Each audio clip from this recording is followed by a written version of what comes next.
ना 4 पूछो मेरा भी, ना पूछो पूछो पूछो 4 पूछो। मैंने पहले कहा, मैं तो आपकी बातों का गुस्सा नहीं करता, आप कर जाते।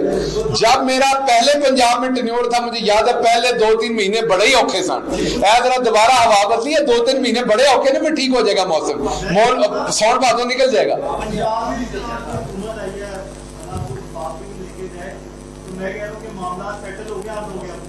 किसके साथ, किसके साथ पूछ लेना ना पूछ लो, हिम्मत करो ना, सवाल पूछा तो पूरा पूछो, पूरा पूछो, पूरा नाम उसको लेने देना, आप ना मदद करें, उसके मुंह में जुबान है। किसके साथ?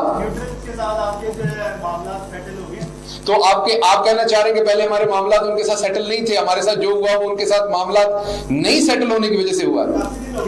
आपका नाम क्या है? आपका नाम क्या है?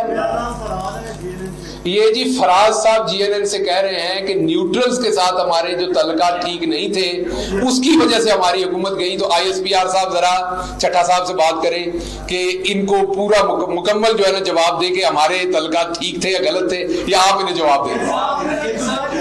यार मैंने तो आप जवाब दे रहे हैं ना।